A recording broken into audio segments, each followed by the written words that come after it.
Lahat tayo ay nalulungkot paminsan-minsan.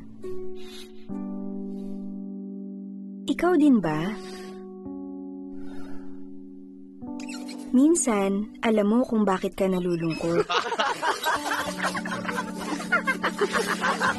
Pero minsan, hindi. Kahit parang walang dahilan ang lungkot mo, paano ka kaya makakawala rito?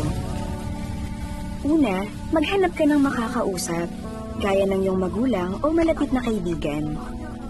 Noong nagdurusa ang tapat na lingkod ng Diyos na si Job, sinabi niya, "Daraing ako dahil sa paghihirap ng kalooban ko." Kapag may nakakaalam ng pinagdaraanan mo, pwede siyang magbaba ng lubid at iahon ka sa hukay. Isa pang pwede mong gawin. Bakit di mo isulat ang nararamdaman mo?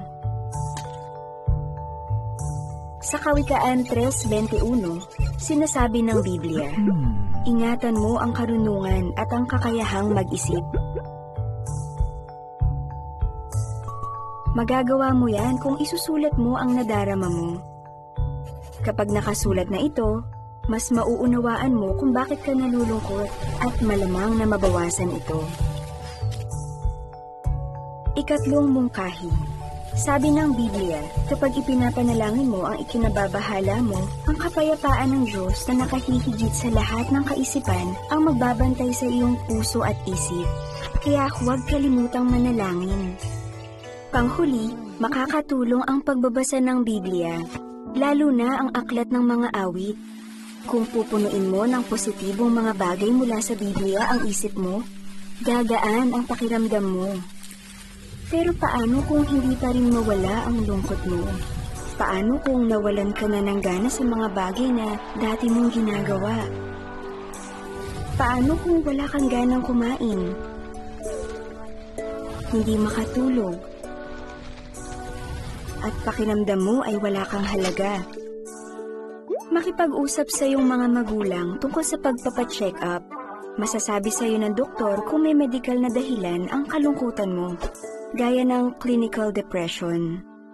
Kung dumaranas ka nga ng clinical depression, hindi mo ito dapat ikahiya. Sa tulong ng panggagamot, gumanda ang pakiramdam ng maraming nade-depress. Mas maganda pa kaysa sa dati nilang nararamdaman. Kaya nalulungkot ka man dahil sa depresyon o iba pang sanhi? Sa tulong ng iba at sa pagsisikap mo, makakaahon ka. Tandaan, pansamantala lang ang nadarama mo. Lilipas din yan. At kung matututuhan mo itong harapin ngayon, mas makakayanan mo ito pag adulto ka na. Kung gagawin mo ang makakaya mo sa bawat araw, at aasa sa tulong ng iyong mga magulang at kaibigan, madaraig mo ang kalungkutan at magiging masaya ka.